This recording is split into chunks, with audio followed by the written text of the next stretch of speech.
नमस्कार, मैं हूं सिमरनजीत सिंह और मनी सेंट्रल में आप सभी का बहुत बहुत स्वागत है।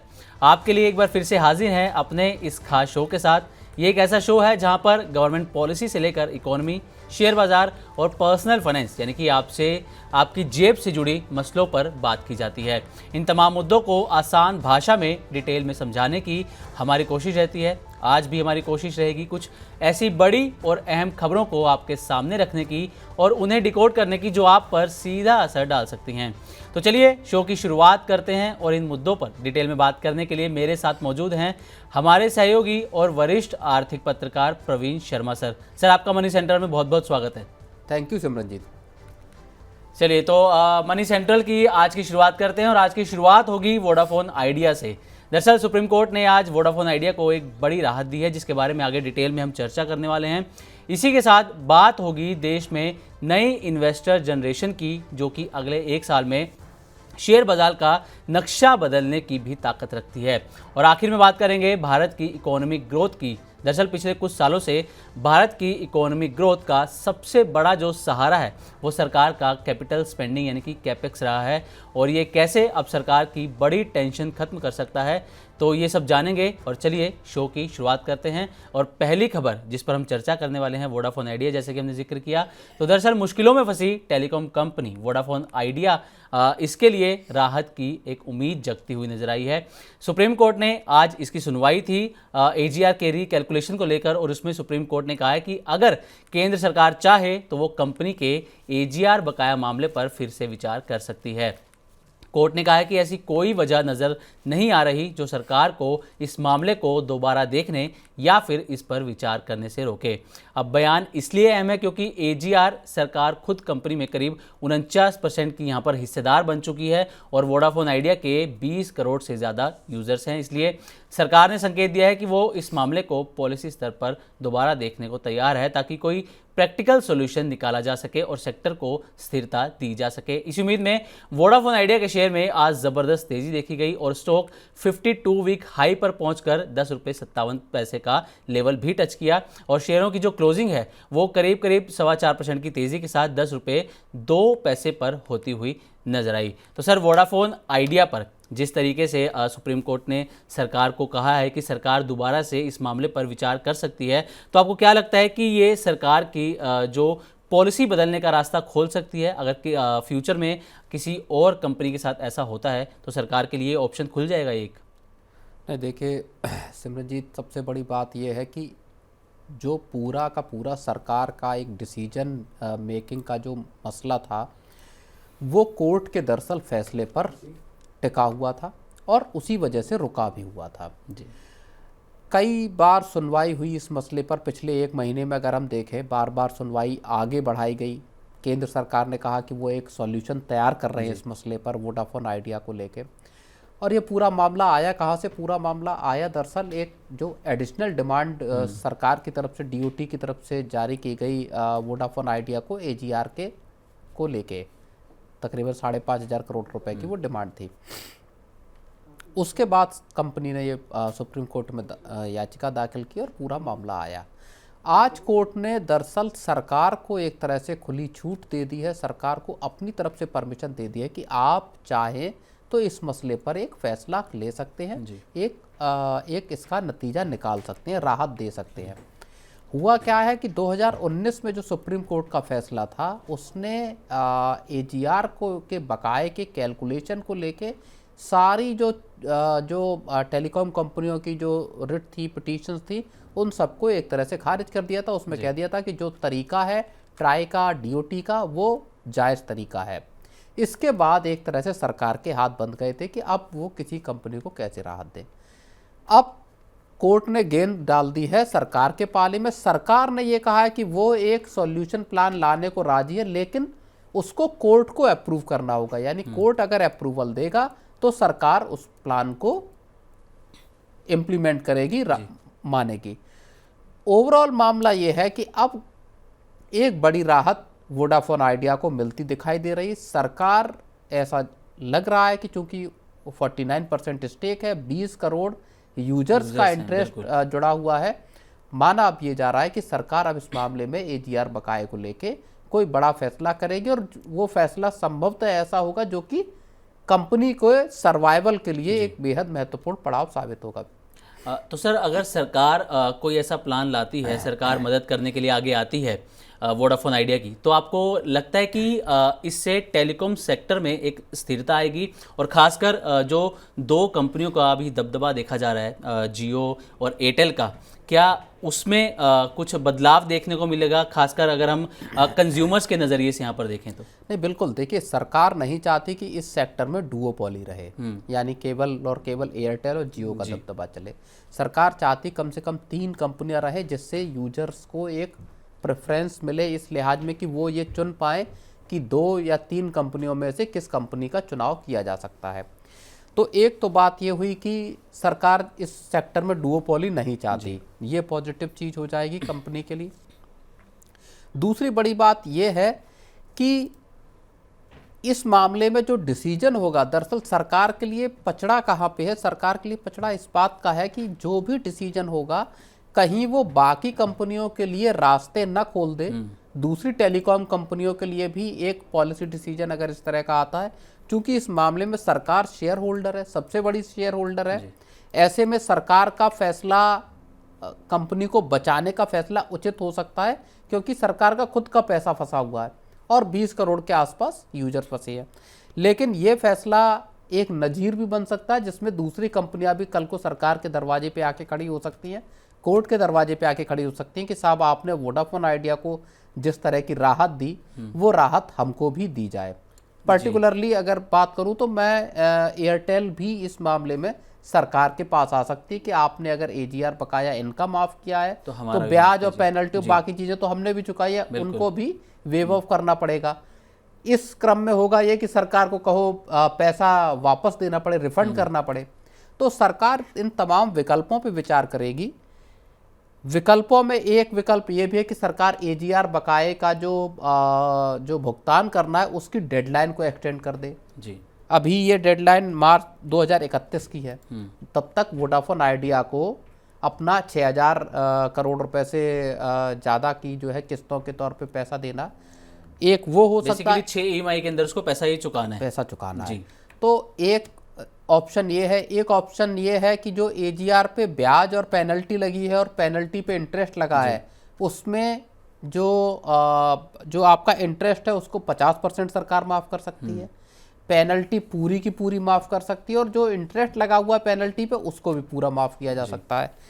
तो ये 2 बड़े जो ऑप्शन है वो सरकार के पास है। और तीसरी एक बड़ी चीज़ है वो ये है कि पूरे के पूरे जो एजीआर के कैलकुलेशन का तरीका है, सरकार उसमें भी बदलाव कर सकती है फिर। और ये मांग इन टेलीकॉम ऑपरेटर्स की काफ़ी लंबे समय से है। उनका कहना है कि ये बहुत ज़्यादा जो एजीआर है वो उनको चुकाना पड़ रहा है। तो सर इसमें मान लीजिए कि सरकार तो यहाँ पर बीच में फंसती हुई नज़र आ रही है, क्योंकि अगर वोडाफोन आइडिया का कुछ भी उनको राहत दी गई, फाइनेंशियली उनको कोई मदद दी गई, तो जो दूसरी कंपनियां हैं वो खड़ी हो जाएंगी कि हमारी भी मदद करो।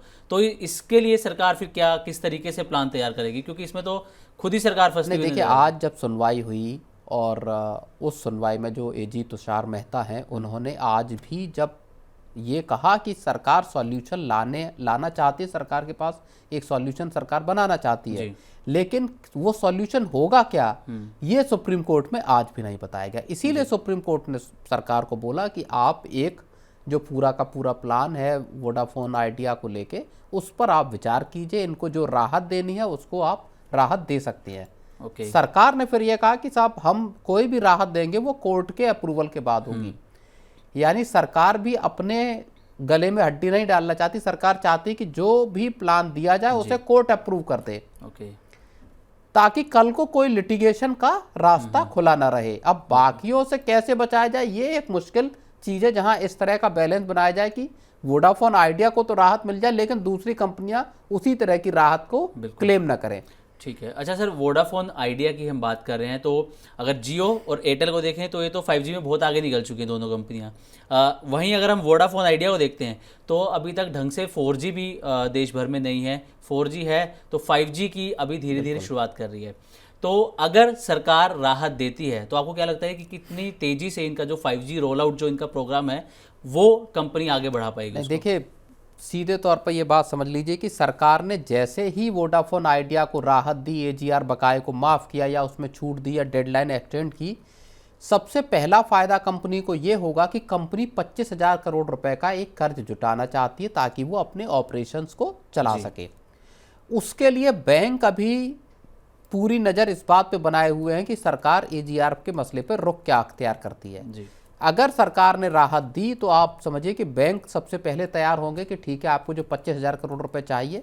वोडाफोन आइडिया दरअसल 55,000 करोड़ रुपए का केपेक्स प्लान लेकर बैठी है, उस पर काम करना चाहती है, जिसमें 5G रोल आउट है और बाकी तमाम चीज़ें हैं, सर्विसेज के एक्सपेंशन है, तमाम चीज़ें हैं। ये पैसा, ये राहत मिलते ही कंपनी को कैपिटल की जो ज़रूरत है वो दरअसल मिलना शुरू हो जाएगा, लायबिलिटीज कम होंगी, तो इसका सीधा फायदा कंपनी के ओवरऑल ऑपरेशंस पे होगा।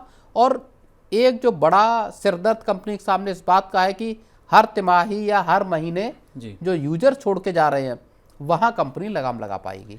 अच्छा सर, हमने जियो, एयरटेल और वोडाफोन आइडिया की यहाँ पर बात कर ली, लेकिन हाँ, एक बीएसएनएल को हम नहीं छोड़ सकते हैं। तो बीएसएनएल को आप किस तरीके से देख रहे हैं? हालांकि सरकार पूरी कोशिश कर रही है कि बीएसएनएल तेज़ी से आगे बढ़े, 4G को लेकर, उसके 5G को लेकर भी तेज़ी से काम चल रहा है। तो बीएसएनएल आपको लगता है कि जल्द ही एक जियो, एयरटेल या वोडाफोन आइडिया जैसी बड़ी कंपनी बन सकती है? नहीं, बन सकती है, लेकिन वक्त अभी बहुत लगेगा। ऑपरेशंस को सही करना, दुरुस्त करना, मैनेजमेंट को बेटर करना, सरकार लगी हुई है। आपके टेलीकॉम मिनिस्टर ज्योतिरादित्य सिंधिया कई बार इस बात का जिक्र कर चुके हैं कि बीएसएनएल को अपने पैरों पे खड़ा करना और उसके कामकाज को सुधारना प्राथमिकता में है सरकार की। लेकिन अभी बीएसएनएल को लंबा जो है सफ़र तय करना है। हमने पिछले साल देखा था जब जो प्राइस हाइक हुए थे, उसके बाद एक बार को लगा कि बीएसएनएल जो है वो गेम में वापस आती हुई दिखाई दे रही है, लेकिन तब से फिर चीज़ें डिरेल होती हुई नज़र आई है या सुस्ती नज़र आई है। अब अगर एक बार फिर से इस साल के आखिर में जैसा कहा जा रहा है कि जियो और एयरटेल और वोडाफोन आइडिया फिर से एक बार टैरिफ बढ़ाएंगे, अगर ऐसा किया जाता है तो एक बार फिर से बीएसएनएल सुर्खियों में आ सकती है, फिर से लोग शिफ्ट करके बीएसएनएल की तरफ जा सकते हैं। लेकिन सर, फायदा तो तभी होगा जाने का जब वहां पर 4G और 5G सर्विसेज अच्छे जब वहां सर्विसेज भी मिलेंगी और सर्विसेज की क्वालिटी भी बेटर होगी। नेटवर्क को लेके इश्यूज जो है वो सारी तमाम चीज़ों को सरकार को वहाँ सुधारना है। बिल्कुल। चलिए, तो अब देखना ही होगा कि आखिर बीएसएनएल को सरकार किस तरीके से सुधारती है, और खासकर क्योंकि हम वोडाफोन आइडिया की बात कर रहे हैं तो वोडाफोन आइडिया पर सरकार का अब क्या रुख रहता है आगे, इस पर भी नज़र बनाकर रखनी होगी।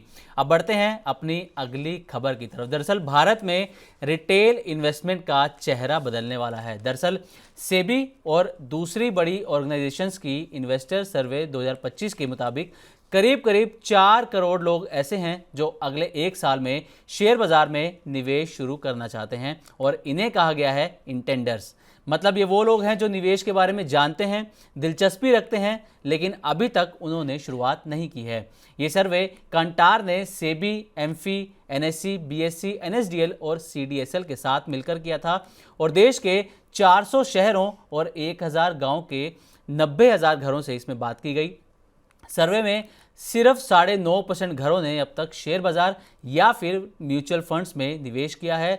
53% के आसपास घर ऐसे हैं जो बाजार के बारे में जानते हैं लेकिन निवेश नहीं करते, और इन्हीं में से 22% यानी कि करीब 4 करोड़ लोग ऐसे हैं जो अब निवेश करने की सोच रहे हैं। तो सर, पहले तो इस खबर को आप किस तरीके से देखते हैं, और क्या भारत अब इन्वेस्टर नेशन बनने की राह पर है सर? नहीं, देखिए, इस खबर का सबसे पहला पर्सपेक्टिव या कॉन्टेक्स्ट हमें समझ में आता है, वो ये समझ में आता है कि स्टॉक मार्केट में पिछले 1 साल में हमने भारी उतार चढ़ाव देखा है। पिछले साल 27 सितंबर को मार्केट का पीक बना था, उसके बाद से मार्केट्स में हमने तेज गिरावट देखी। इसका असर म्यूचुअल फंड इन्वेस्टर से लेके स्टॉक मार्केट इन्वेस्टर्स तक चारों तरफ देखा गया। इसी साल जनवरी से लेकर और अगस्त तक का संभवतः ये डेटा है, जो नए डीमैट अकाउंट खुलने की जो तादाद है वो 40% कम हुई है पिछले साल के इसी अवधि के मुकाबले।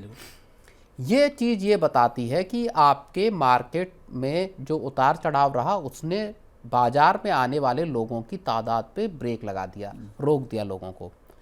अब जो सेबी की स्टडी बता रही, सेबी और आपका कांतार का जो इतना बड़ा सर्वे है जिसमें बड़े पैमाने पे हाउस होल्ड्स को शामिल किया गया, ये सर्वे ये बता रहा है कि बाजार में अब एक बार फिर से 4 करोड़ नए इन्वेस्टर्स का आना एक सिग्निफिकेंट स्टेप होगा सिमरनजीत। जी। मुझे ऐसा लगता है, और ये भी बताता है कि लोग मार्केट्स को लेके अब क्या पॉजिटिव तरीके से सोच रहे हैं। जी। ये सर्वे ये भी बताता है कि देश में कितनी बड़ी आबादी अभी ऐसी है जो पोटेंशियल इन्वेस्टर्स हो सकती हैं। तो भारत जो है, जो आप बात कह रहे हैं कि भारत एक इन्वेस्टर्स नेशन बनने वाला है, जाहिर तौर पर उसका एक सुनहरा भविष्य आगे है। जी। लेकिन अभी इसमें चूंकि मार्केट्स पिछले 1-1.5 साल में गिरावट का शिकार हुए, तो इन्वेस्टर्स का भरोसा भी थोड़ा डगमगाया हुआ है। जी, मैं यही बात सर जानना चाहूँगा कि पहले अगर हम देखें तो लोग एफडी को ज़्यादा प्रेफर करते थे क्योंकि एकदम सेफ है, सुरक्षित है, फिक्स रिटर्न मिलता है। लेकिन अगर पिछले हम 2-3-4 साल का डेटा देखें, स्पेशली कोविड के बाद, तो लोगों ने शेयर मार्केट का रुख किया है, म्यूचुअल फंड्स में लोगों ने पैसा लगाना शुरू किया है। तो इससे क्या संकेत जाता है? लोग पहले तो बाजार को रिस्क से भरा हुआ समझते थे, लेकिन अब लोगों की सोच यहाँ पर बदलती हुई थोड़ी नजर आई है। तो इसको आप सर किस तरीके से देखते हैं और क्या चीज़ है जो इन्वेस्टर्स को बाजार में अट्रैक्ट कर रही है? नहीं, देखिए, जो रिस्क वाला फैक्टर है जाहिर तौर पे मार्केट्स में है। 20 के बाद जो इन्वेस्टर्स आए दरअसल, और 4 साल में 24 तक आप सितंबर तक देख लीजिए, सितंबर आखिर तक, तो ऐसे लोगों ने भी इस मार्केट में पैसा कमाया है जिन्हें ABCD भी शेयरों की नहीं पता थी। जिस शेयर में पैसा लगा दिया वो शेयर कोई 6 महीने में दोगुना हो गया, कोई साल भर में दोगुना हो गया। इसने इन्वेस्टर्स की उम्मीदों को नए पीक पे पहुंचा दिया। मार्केट्स भी नए पीक पे पहुंचा और उम्मीदें भी नए पीक पे पहुंची कि यहाँ जहाँ पैसा आप डालोगे, जिस शेयर में पैसा डालोगे, वहाँ आप कमाई करेंगे। और उसके बाद की गिरावट ने इन्वेस्टर्स के कान भी खड़े कर दिए, उनको ये सबक भी दे दिया कि ऐसे चीज़ें चलेंगी नहीं, मार्केट एक तरफा बिहेव नहीं करेगा, आपको इसमें गिरावट भी झेलनी पड़ेगी।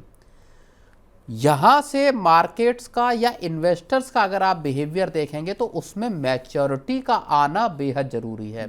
मार्केट में सिर्फ इन्वेस्टर्स ना आए, बल्कि जागरूक इन्वेस्टर्स आए, पढ़े लिखे इन्वेस्टर्स आए, या समझदारी भरे इन्वेस्टमेंट के फैसले कर पाए, ऐसे इन्वेस्टर्स का होना, या मैच्योरिटी मार्केट की दरअसल किस तरह से होगी इन्वेस्टर्स के लिहाज से, वो सबसे बहुत महत्वपूर्ण चीज़ होगी। सेबी की ही जो एक स्टडी है जो FY25 के लिए है, जिसमें ये बताया गया है कि 2024-25 के दौरान 96 लाख इन्वेस्टर्स ने F&O ट्रेड में ही अकेले 1 करोड़, मतलब 1 लाख करोड़ से ज़्यादा की रकम गंवाई है अपनी। जी। तो ये इन्वेस्टर्स भी हमारे आपके बीच के ही लोग हैं जो बहुत ज़्यादा रिटर्न की लालच में, ग्रीड के चक्कर में वहाँ अपना पैसा गंवा बैठते हैं। बिल्कुल। और इसमें देखिए, सबसे बड़ा एक जो खतरा, जो बैंकों की बात आप कह रहे हैं, बैंकों के लिए बड़ी मुसीबत है इस वक्त। पिछले 1-1.5 साल से हम इस चीज़ को देख रहे हैं कि बैंकों की जो डिपॉजिट ग्रोथ है वो उस रफ्तार से बैंकों के पास पैसा आ नहीं रहा जी। और इस बात का जिक्र रिजर्व बैंक से लेके फाइनेंस मिनिस्ट्री और सेबी तक कर चुके हैं कि ओवर फाइनेंशियलाइजेशन क्या हो रहा है भारतीय हाउस होल्ड का, परिवारों का, जिस वजह से बैंकों में पैसा जाना बंद हो गया। ओके, तो मतलब कि कोविड के दौरान जो लोग मार्केट में आए उन्होंने 4 साल तक करीब सिर्फ गेन देखा, पेन नहीं देखा। बिल्कुल। और जब पेन देखना का समय आया तो वो मार्केट छोड़ के जाने लगे, जैसा कि अभी आपने डेटा भी यहाँ पर शेयर किया। लेकिन फिर भी जो ये सर्वे करवाया गया सर, ये सर्वे तो ये बता रहा है कि भारत जो है वो पहले सेविंग इकोनॉमी कहा जाता था, तो क्या आप वो इन्वेस्टमेंट इकोनॉमी बनने की तरफ जा रहे हैं? नहीं, बिल्कुल जा रहा है। देखिए, और उसके साथ हुआ क्या है कि लोगों की कमाई भी बढ़ी है जी। और इसी सर्वे में को लेके जो इसके आउटकम आए हैं उसको लेके माना ये जा रहा है, गांव देहात की जब हम बात करते हैं तो बाकी तो टूल्स आपके पास अवेलेबल हैं। अब मोबाइल के जरिए आप ट्रेडिंग कर सकते हैं, कहीं पे भी बैठ के कभी भी आप ट्रेड कर सकते हैं, पैसा लगा सकते हैं। लेकिन इन्वेस्टर्स की एक बड़ी सोच इस बात को लेकर, जो छोटे इन्वेस्टर्स हैं, कि उनको जैसे 100 रुपये जैसी सिप का मान लीजिए मामला है, तो कम टिकट साइज का इन्वेस्टमेंट का मौका कैसे मिलेगा, कितने वक्त तक वो वहाँ पे इन्वेस्टेड रह सकते हैं, KYC कैसे आसानी से हो सकती है, एक ही आप क्लिक में अगर आपकी KYC हो जाती है, तो जो कॉस्ट का फैक्टर है वो बहुत इंपॉर्टेंट है। हैजल फ्री कैसे होगा, ये भी एक महत्वपूर्ण चीज़ है यहाँ पे। बिल्कुल। चलिए, तो अब देखना होगा कि जब अगले साल, जैसा कि सर्वे में कहा गया है कि 4 करोड़ नए इन्वेस्टर आएंगे, तब बाजार पर क्या असर होता है, ये एक साल बाद ही देखने को मिलेगा। अब बढ़ते हैं अपनी अगली खबर की तरफ। तो अगली खबर के बारे में बात करते हैं। दरअसल कई सालों तक जब देश की आर्थिक रफ्तार को बढ़ाने की जिम्मेदारी ज़्यादातर सरकार के कंधों पर थी, यानी सरकार खुद सड़कों, पुलों, मेट्रो और रेलवे जैसे प्रोजेक्ट्स में भारी खर्च करके अर्थव्यवस्था को गति दे रही थी, अब वही जिम्मेदारी धीरे धीरे प्राइवेट सेक्टर अपने हाथों में लेता हुआ नजर आ रहा है। प्रोजेक्ट्स टुडे नाम की एक एजेंसी के ताज़ा डेटा के मुताबिक FY26 की दूसरी तिमाही यानी कि जुलाई से सितंबर 2025 में प्राइवेट कंपनियों ने करीब 10.5 लाख करोड़ रुपए के नए इन्वेस्टमेंट प्रोजेक्ट्स का ऐलान किया है। ये एक साल पहले के मुकाबले लगभग दोगुना है। अगर पूरे साल की पहली छमाही यानी कि अप्रैल से सितंबर 2025 तक का डेटा देखें तो कुल 34 लाख करोड़ रुपए के निवेश प्रोजेक्ट्स घोषित किए गए हैं, जो पिछले 6 महीनों के मुकाबले करीब 22% ज़्यादा हैं। सबसे दिलचस्प बात यह है कि इनमें से 70% से ज़्यादा निवेश अब प्राइवेट कंपनी की तरफ से आना शुरू हुआ है, यानी कि निवेश का फोकस अब सरकार से हटकर प्राइवेट कैपेक्स की ओर शिफ्ट होता हुआ नजर आ रहा है। अब अगर देखें कि प्राइवेट सेक्टर के अंदर कौन से क्षेत्र सबसे तेजी से निवेश कर रहे हैं, तो मैन्युफैक्चरिंग और इलेक्ट्रिसिटी एनर्जी जिसे हम कहते हैं सबसे आगे है। मैन्युफैक्चरिंग सेक्टर में करीब 8.5 लाख करोड़ रुपए के प्रोजेक्ट्स घोषित हुए हैं, जो पिछले 6 महीनों से 34% ज़्यादा हैं। इसमें steel, cement, automobiles, electronics, chemicals और फर्टिलाइजर्स जैसे सेक्टर प्रमुख रहे हैं। तो सर, आपसे पहला ही सवाल रहेगा कि पिछले कुछ सालों से सरकार कैपेक्स ड्रिवन ग्रोथ पर जोर दे रही थी, लेकिन अब प्राइवेट सेक्टर की ओर ये झुकाव होता हुआ नजर आ रहा है, तो इस बदलाव को आप किस तरीके से देखते हैं सर? नहीं, देखिए, ये कहानी इसलिए बेहद महत्वपूर्ण है क्योंकि भारत की दरअसल पिछले अगर आप कुछ वर्षों में देखेंगे तो, और ख़ास तौर पे पिछले 1-1.5 साल की अगर मैं बात करूं, तो भारत की सबसे बड़ी दिक्कत जो थी ग्रोथ के सामने, देश के आगे बढ़ने के सामने, वो थी प्राइवेट केपेक्स का सुस्त हो जाना। सरकार तो पैसा लगा रही थी, सरकार हर बजट में कभी 10.5 लाख करोड़ रुपए, कभी 11.5 लाख करोड़ रुपए, कभी 13 लाख करोड़ रुपए सरकार अपने तरफ से पैसा पूरी की पूरी इकोनॉमी में डाल रही थी। और इसीलिए जब ग्रोथ निकल के आ रही थी तो उसको ये कहा जा रहा था कि ये जो है वो गवर्नमेंट केपेक्स लेड ग्रोथ है, सरकारी केपेक्स पे आधारित ग्रोथ है। और जब बड़े अर्थशास्त्री बैठ रहे थे तो वो इस बात को कह रहे थे कि साहब, आप ग्रोथ को तो बता रहे हो कि 7% का नंबर है, 8.2% का नंबर है, लगातार 3-4 साल में अगर आप देखेंगे पिछले, तो 7% प्लस ग्रोथ रही। अब जो पहला ये जो डेटा आया है, जो पहली छमाही का डेटा आया है, ये बता रहा है कि 34 लाख करोड़ रुपए का जो इन्वेस्टमेंट हुआ है, केपेक्स आया है, इसका 70% हिस्सा ऐसा है जो निजी कंपनियों ने पैसा लगाया है प्राइवेट सेक्टर से। इसका मतलब क्या है? इसका मतलब सीधे तौर पे ये है सिमरनजीत, कि कंपनियों के अंदर अब ये भरोसा पैदा हो रहा है कि अब देश में पैसा आप लगाइए और इससे लॉन्ग टर्म का ग्रोथ और लॉन्ग टर्म के प्रॉफिटेबिलिटी इसको क्रिएट किया जा सकता है। तो यहाँ जो सरकार की एक सबसे बड़ी मुश्किल थी वो यहाँ पे ईज आउट होती हुई, दूर होती हुई दिखाई दे रही। इसका असर क्या पड़ेगा? इसका सीधा असर ग्रोथ पे आपको दिखाई देगा। हो ये रहा था कि सरकार तो पैसा लगा ही रही है, चाहे आपका पुल या सड़क इंफ्रास्ट्रक्चर का जो मैसिव डेवलपमेंट है उन पे सरकार तो पैसा लगा रही थी, प्राइवेट कंपनियां उसमें फिसड्डी साबित हो रही थी जी। और इसी वजह से हमने जब देखा कि जो FY25 की जो सेकंड क्वार्टर की जो ग्रोथ थी देश की, आपकी GDP ग्रोथ थी, वो 5.4% के अच्छे खासे जो है लो पे चली गई थी। 1-1.5 साल के लो पे चली गई थी तब 5.4% की।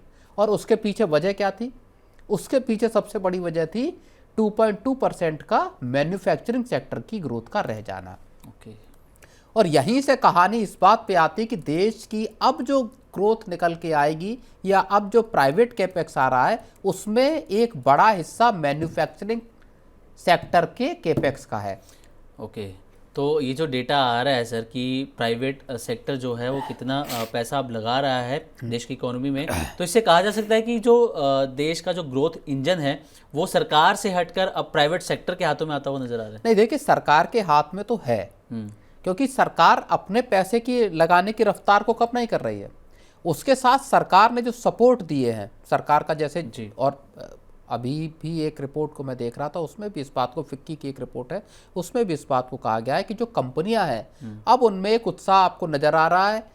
मजबूत जो है वो मैक्रो इकोनॉमिक सिचुएशन है, भले ग्लोबल लेवल पे अनसर्टनिटी बनी हुई है, लेकिन जो डोमेस्टिक डिमांड है वो मजबूत है। जीएसटी की सरकार का रेट कट जो है वो बड़ा फ़ायदा देता हुआ नज़र आ रहा है। इन्फ्लेशन के नंबर कम है, लगातार इन्फ्लेशन का नंबर कम है। रिजर्व बैंक ने 100 बीपीएस की कटौती की रेट में, रेपो रेट में, और उसके बाद 100 बीपीएस का ही सीआरआर का कट किया। इसका मतलब ये हुआ कि मार्केट में पूंजी आई, कंपनियों को पैसा उधारी मिलने में आसानी हुई।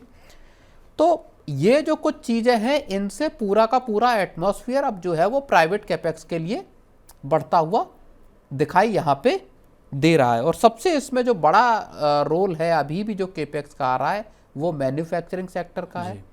मैन्युफैक्चरिंग सेक्टर में अगर ग्रोथ आती है, जो पूरे जो प्राइवेट कैपेक्स लटका हुआ था उसके पीछे एक बड़ी वजह ये थी सिमरनजीत, कि जो पूरा का पूरा मैन्युफैक्चरिंग सेक्टर था दरअसल वो लगाड कर रहा था पूरी इकोनॉमिक ग्रोथ में। जो मैंने आंकड़ा आपको बताया कि दूसरी तिमाही में FY25 की जो मैन्युफैक्चरिंग सेक्टर की ग्रोथ थी ये 2.2% रह गई थी।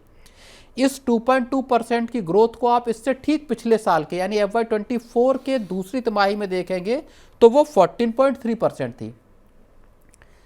FY23-24 की दूसरी तिमाही में 14.3% की ग्रोथ, और अगले एक साल के भीतर इस ग्रोथ का गिर के, मैन्युफैक्चरिंग सेक्टर की ग्रोथ की बात कर रहा हूं, गिर के रह गई कितनी, 2.2%।